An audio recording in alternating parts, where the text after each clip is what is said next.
Okay. So you had the most amazing Ryder Cup, and it must do wonders for your confidence. But the Ryder Cup is a different sort of event; it's a team event. Whereas week in week out you play for yourself.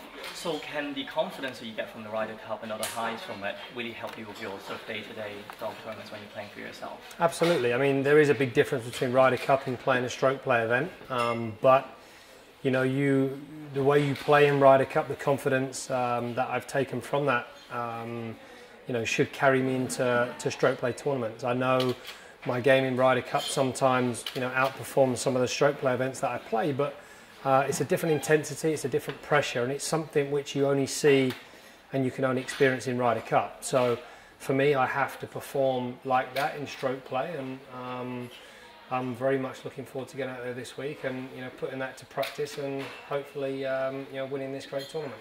Okay, so you have performed solidly and consistently this year, but you haven't quite managed to sort of come to a win yet. So do you fancy yourself as a real contender this week?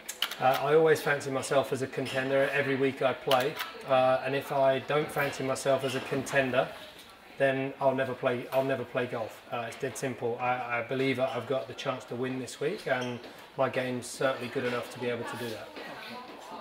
And you seem to play your very best at team environments such as the Ryder Cup when you're representing Europe. So, golf will become an Olympic sport in 2016 where you'll be sort of representing your country. Is Olympics a goal for you, and do you feel that would be an event where you would excel again because you're representing your country? Well, I mean, obviously, the Olympics is going to be huge for golf to be in that for the first time in 2016. It is 4 years away. I'm going to be 40 in 4 years' time, so hopefully my game is good enough to be able to try and make sure I make that Olympic side. There's lots of young golfers coming up, and in the next 4 years it's going to be hard to make that side, but if I'm in the position to make it, then I'll be truly honoured, and obviously I'll be trying to win gold.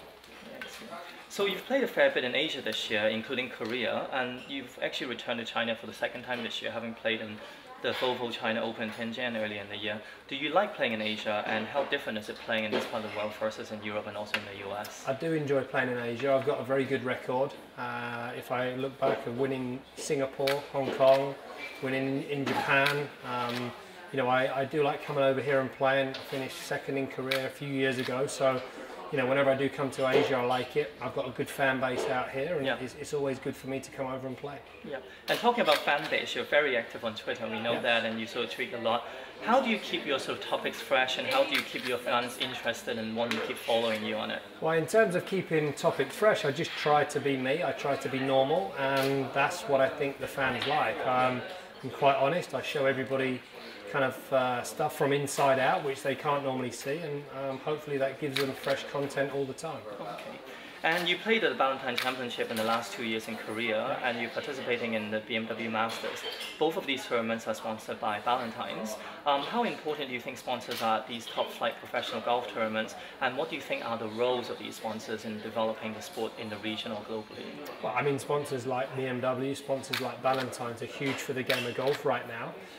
They're very, very supportive. All the players are very, very thankful that we've got great sponsors like BMW, like Ballantines, that can bring something new to the table. They do things right in the proper way, and obviously that makes a huge difference to a lot of people when they come to watch these great tournaments. And in addition to being one of the best golfers in the world, you're also a very successful businessman. And your label, high-end golf apparel, how do you sort of combine your playing life with your business life, and do you sort of see them as a distraction for each other, or do you sort of see, you sort of do one thing to take your mind off the other? Well, my business life and golf life are obviously very different, but they intermix. Wearing my apparel on the golf course week in, week out is a good thing for me to do. I can showcase it. I've got a great team behind me that work very, very well, so it's not like I'm in the office every single day. This is my office out there on the golf course.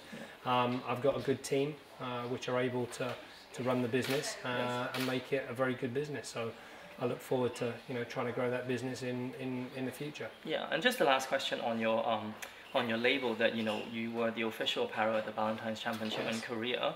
Is the model of playing events as well as having a business involvement in the events something that you want to do more in the future? Sure. I mean, I think as the business grows, we will be able to branch out and do more and more of that. And Ballantines have been very supportive of the IJP design brand. we like working with these guys and making sure everybody looks good on the golf course. Yeah, definitely. Okay, thank you very much. Pleasure. Thank you. And I'll just